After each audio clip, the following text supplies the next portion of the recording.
Introduction to cyber security का जो episode 1 था उसका फीडबैक अच्छा रहा, सबको पसंद भी आया है वीडियो, इसीलिए हम सेकेंड एपिसोड की तरफ आज बढ़ रहे हैं। पहले एपिसोड में हमने बात की थी कि साइबर सिक्योरिटी क्या है, किस किस तरह की इंफॉर्मेशन हम इसमें प्रोटेक्ट करते हैं और साइबर सिक्योरिटी में हम क्या क्या प्रोटेक्ट कर सकते हैं। जैसे इंडिविजुअल लेवल पे जो इंफॉर्मेशन है वो प्रोटेक्ट कर सकते हैं, आप ऑर्गेनाइजेशन लेवल की इंफॉर्मेशन को प्रोटेक्ट करते हैं, गवर्नमेंट डेटा को प्रोटेक्ट करते हैं। और हमने ये भी समझा था कि साइबर अटैकर्स जो हैं वो हम पे किस किस तरह से अटैक कर सकते हैं या किस तरह से वो हमें टारगेट कर सकते हैं कोई साइबर फ्रॉड या कोई भी हार्मफुल एक्टिविटी हमारे अगेंस्ट करने के लिए। आज हम ये समझेंगे कि पर्सनल डेटा को हमें प्रोटेक्ट कैसे करना है। हमने ये समझ लिया था पिछली बार कि पर्सनल डेटा क्या होता है, जैसे कि आपका फोन नंबर, एड्रेसेस, आपके से आधार नंबर, आपका pan card number, social security number, आपके बैंकिंग डिटेल्स, ये सब पर्सनल डेटा का ही पार्ट होता है। जब हम कहते हैं कि personal data, so personal data एक ऐसा डेटा है जो कि आपको आइडेंटिफाई करने के काम आता है। ये ऑनलाइन और ऑफलाइन दोनों ही मोड्स में होता है। जब हम बात करते हैं कि पर्सनल डेटा में क्या क्या कवर हुआ, तो आप कहेंगे कि हमारी ऑनलाइन आइडेंटिटी और ऑफलाइन आइडेंटिटी दोनों ही इसके अंदर कवर करते हैं। अब हम समझते हैं कि ऑनलाइन और आइडेंटिटी और ऑफलाइन आइडेंटिटी में डिफरेंस क्या है। सबसे पहले ऑफलाइन की बात कर लेते हैं। ऑफलाइन आइडेंटिटी एक आपका ऑथेंटिक वर्जन है जो कि आप अपने डेली लाइफ में पोर्ट्रे करते हैं, चाहे आप घर पर हैं, स्कूल में हैं, ऑफिस प्लेस पर हैं या कहीं भी वेकेशंस पे हैं। ये आपकी एक ऐसा पर्सोना है जो कि जिससे कि आपके फैमिली और फ्रेंड्स सभी लोग फैमिलियर हैं। इसमें आपका नाम, एड्रेस, फोन नंबर, एज, ये सब चीजें आपके ऑफलाइन आइडेंटिटी का पार्ट है। अब ऑफलाइन आइडेंटिटी की भी जो ये इंफॉर्मेशन है, अगर ये रॉन्ग हाथों में पहुंच जाती है तब भी आपके साथ साइबर फ्रॉड हो सकता है। कैसे हो सकता है इसको भी हम धीरे धीरे आने वाले एपिसोड्स में समझेंगे। अब बात करते हैं ऑनलाइन आइडेंटिटी की। जब हम ऑनलाइन आइडेंटिटी की बात करते हैं तो इसका मतलब ये नहीं है कि आपका जो एक आपने ईमेल अकाउंट जो खोला वही सिर्फ ऑनलाइन आइडेंटिटी है। बहुत सारे लोग ये कहते हैं कि मेरी तो ऑनलाइन आइडेंटिटी ही नहीं है। आज हम ये समझते हैं कि हमारी ऑनलाइन आइडेंटिटी क्या होती है, कैसे हम इसको बनाते हैं। ये आपके पर्सोना का एक रिप्रेजेंटेशन है, मीनिंग आप खुद को डिजिटल वर्ल्ड में कैसे प्रोजेक्ट करते हैं, ये वो पर्सोना आपका होता है। फॉर एग्जाम्पल, आपने कोई यूजर नेम अडॉप्ट किया या आपने कोई एलियास अडॉप्ट किया अपने ऑनलाइन प्रोफाइल के लिए और आप उसको यूज करते हुए आप अपनी एक सोशल इमेज इंटरनेट वर्ल्ड में क्रिएट करते हैं, कल्टीवेट करते हैं। वो सेम इमेज आप अलग अलग फोरम्स पे यूज कर सकते हैं या अलग अलग प्लेटफॉर्म्स पे यूज करते हैं। फोरम्स आपके कुछ टेक्निकल इंफॉर्मेशन, कुछ स्टडी, कुछ एकेडमिक से रिलेटेड हो सकती है और सोशल मीडिया प्लेटफॉर्म से तो सब लोग परिचित हैं ही। अब जब हम अपनी ऑनलाइन आइडेंटिटी की बना रहे हैं, इसको यूज कर रहे हैं एक्टिवली, तब हमें बहुत ही कॉशन लेना होता है कि हम अपनी सारी की सारी पर्सनल डिटेल्स ना कहीं पे ऑनलाइन इस तरह से सर्कुलेट कर दें। कई बार मिस्टेकनली ऐसा हो जाता है कि हम कुछ क्रूशियल डेटा शेयर कर देते हैं क्योंकि हमें अंदाजा नहीं होता कि वो हमें हार्म पहुंचा देता है। अब हम ऑनलाइन आइडेंटिटी का एक एग्जाम्पल लेते हैं जिससे हमें और समझ आएगा।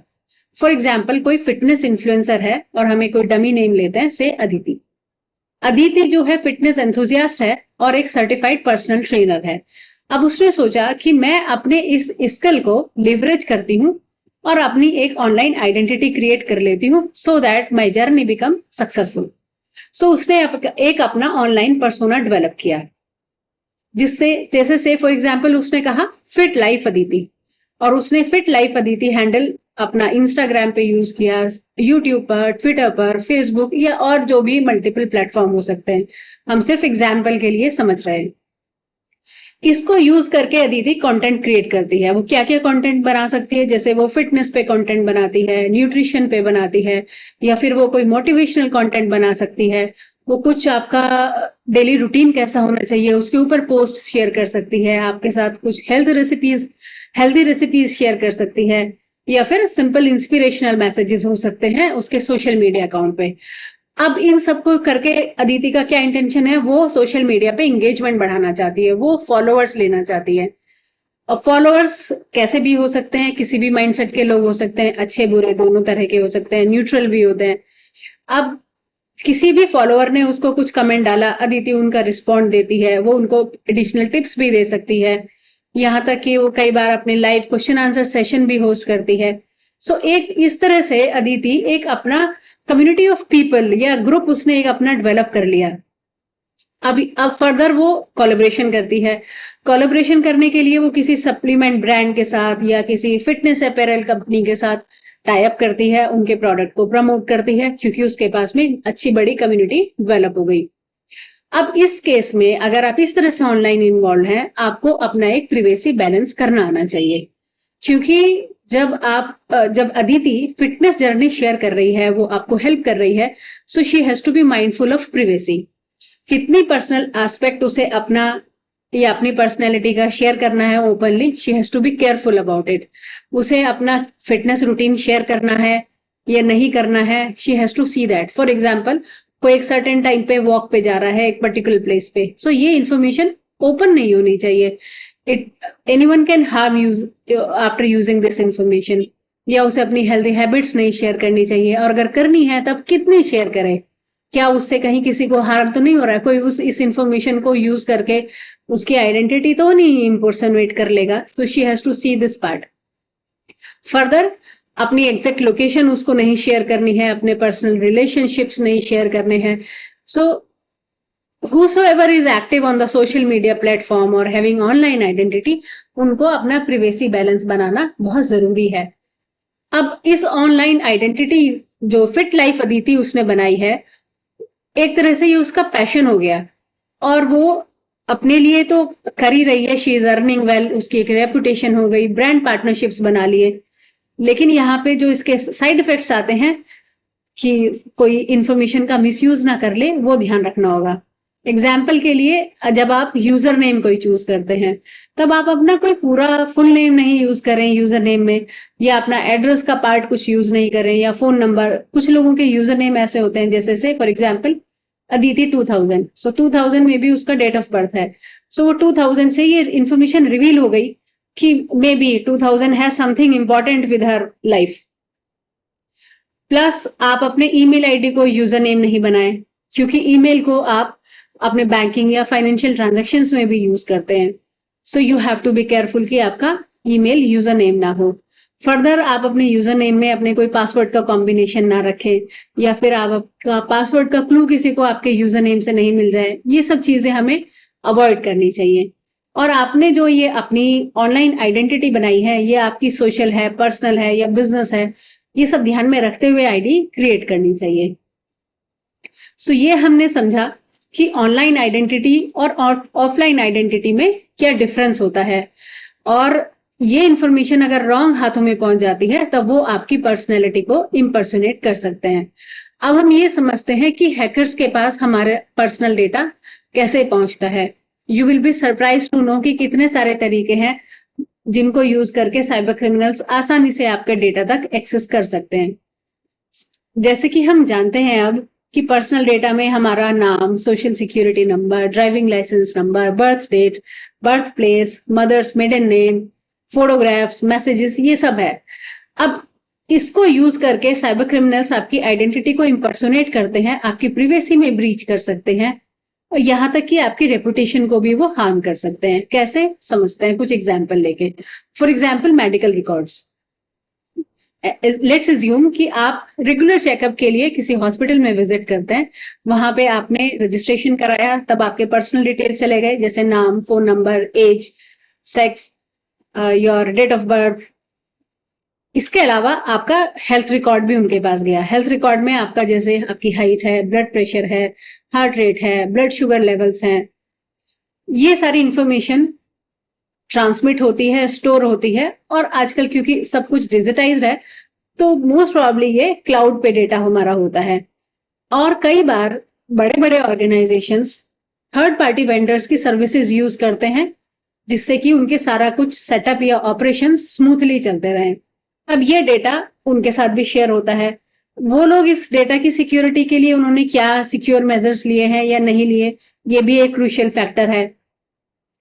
इस तरह से डेटा आपका किसी और के हाथ में जा सकता है। प्लस आपका जैसे से कि वहां पे आपका से फिटनेस डिपार्टमेंट है, कोई फिटनेस डिपार्टमेंट के पास आपका कुछ डेटा गया, वो डेटा उनके ट्रेनर्स ने किस तरह से यूज किया, जो फिटनेस ट्रेनर्स हैं, क्या उन्होंने किसी को ट्रांसफर तो नहीं कर दिया, क्या प्रॉपर पॉलिसीज वहां इन्वॉल्व हैं या नहीं है, ये कई सारे फैक्टर्स इनमें आते हैं।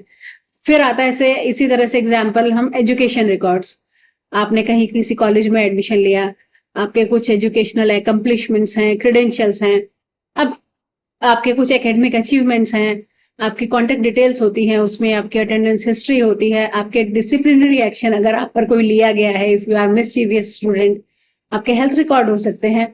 सो अगेन ये आपका कितना सिक्योरली स्टोर हुआ है, वहां पे किस तरह से कौन कौन लोग इन्वॉल्व हैं इस डेटा को हैंडल करने में, ये सारी चीजें मैटर करती हैं। या कई बार हैकर्स ने एक्सेस कर लिया, उन्होंने हैक कर लिया, कई बार अनइंटेंशनली भी डेटा लीक हो जाता है। इसके लिए हम एक एग्जांपल लेते हैं, से अगर आप से वर्किंग प्रोफेशनल हैं, तो जो आपका एम्प्लॉयर है उसके पास आपकी पर्सनल डिटेल्स भी होती हैं, उनके पास आपके हेल्थ रिकॉर्ड्स भी होते हैं, प्लस आपका कितना पे चेक है, आपके credit card statements, credit information, ये सारी इन्फॉर्मेशन आपके एम्प्लॉयर के पास हो सकती है। अब से कि वहां से डेटा किसी और के हाथ में पहुंच गया किसी भी वजह से, मे बी सिस्टम हैक हुआ, may be third party vendors का इन्वॉल्वमेंट है जिन्होंने डेटा को ठीक से प्रोटेक्ट नहीं किया, कई सारे रीजंस हो सकते हैं। यहां तक कि कई बार अननोइंगली भी डेटा हमारा लीक हो जाता है। अननोइंगली कैसे होता है, हम उसको भी एक एग्जाम्पल से समझते हैं। जैसे से कि लेट्स अज्यूम कि आपने कुछ फोटोग्राफ्स अपने ऑफिस में क्लिक की, आपका कोई प्रोजेक्ट था जो आपने टाइम से पहले डिलीवर किया, सो पूरा ऑफिस एक पार्टी कर रहा है, सेलिब्रेट कर रहा है, और आपने अपने मोबाइल डिवाइस से कुछ फोटोग्राफ्स क्लिक किए। अब ये फोटोग्राफ्स आपके ऑफिस की लोकेशन पे हैं, ये फोटोग्राफ आपने कुछ अपने फ्रेंड्स के साथ शेयर कर दिए। अब वो फ्रेंड्स आपके सेम सिटी में हो सकते हैं, नॉट नेसेसरी कि वो आपके ऑफिस कोलीग्स हो, वो किसी और कंट्री में हो सकते हैं, वो वर्ल्ड वाइड कहीं पे भी हो सकते हैं। सो दैट मीन्स आपके जो ये फोटोग्राफ्स हैं, विद इन सेकेंड्स ये मल्टीपल लोकेशंस पे ग्लोबली कहीं पर कभी भी जा सकते हैं। अब फर्दर मे बी आपके किसी फ्रेंड को आपका अचीवमेंट देख के बहुत अच्छा लगा और उसने ये इंफॉर्मेशन, ये फोटोग्राफ अपने सोशल मीडिया पे डाल दिए। सो नाउ यू इमेजिन कि ये जो इनोसेंट लुकिंग एक्शन है, ये कितने फास्ट तरीके से कहां कहां ये इन्फॉर्मेशन पहुंच गई। सो अब जो फोटोग्राफ्स हैं जो सिर्फ आपके डिवाइस तक कन्फाइंड थी, अब वो आपके डिवाइस तक कन्फाइंड नहीं है, वो अलग अलग सर्वर्स पे जो ग्लोबली अलग अलग लोकेशन पे हैं वहां पे चली गई, और वो उन लोगों के पास भी चली गई जिनसे आप कभी मिले नहीं, जिनसे आपका कभी कोई किसी भी तरह का कोई रिलेशन नहीं। सो ये एक एग्जाम्पल है। अब हो सकता है कि जब आपने ऑफिस के फोटोग्राफ क्लिक किए थे, बैकग्राउंड में कोई एक ऐसी इमेज आ गई हो जो कि पब्लिकली नहीं जानी चाहिए। सो इस तरह से भी कई बार हमारा क्रूशियल डेटा लीक हो जाता है। So it is just one example जो हमें ये याद दिलाता है कि जब भी हम कोई डेटा कलेक्ट करते हैं या अपना पर्सनल डेटा शेयर करते हैं, हमें साइबर सिक्योरिटी को ध्यान में रखना चाहिए। इसको हम एक एग्जाम्पल से और समझते हैं। अगर आप यूज कर रहे हैं स्मार्ट डिवाइसेस में आपके वॉच हो सकती है, तो वॉच के एग्जाम्पल से आप समझें कि उसमें आपकी हेल्थ एक्टिविटी, आप कितना चले, आपका बीपी कितना है, बहुत सारी इंफॉर्मेशन रिकॉर्ड होती है और फिर फर्दर वो अलग अलग कंपनीज के साथ शेयर की जाती है, जिसके लिए ये जो ऐप स्मार्ट डिवाइस पे आप यूज करते हैं, स्मार्ट वॉच पे, वो आपको बताते भी हैं कि ये जो डेटा है वो दूसरे लोगों के साथ वो कंपनी शेयर करेगी, जिससे कि वो अपनी ऐप को बेटर कर सकें, आपको बेटर सर्विसेज प्रोवाइड कर सकें। और प्लस जो लोग इस फील्ड में रिसर्च में होते हैं, ऐसे कोई बीपी डिवाइस बना रहे हैं या से कोई आपका ब्लड शुगर लेवल कंट्रोल करने का या मॉनिटर करने की कोई डिवाइस है, उन लोगों से भी ये डेटा शेयर होता है। अब वहां पे डेटा कैसे हैंडल हो रहा है, ये भी एक इंपॉर्टेंट पॉइंट है। दूसरा हो सकता है कि सपोज आपने गो ग्रीन कॉन्सेप्ट के लिए यू आर फॉन्ड ऑफ कि हमें पेड़ बचाने चाहिए, तो आपने पेपर स्टेटमेंट बंद करके अपने बैंक को इंस्ट्रक्शन दी कि वो आपको ईमेल पे आपका बैंक स्टेटमेंट भेज दे।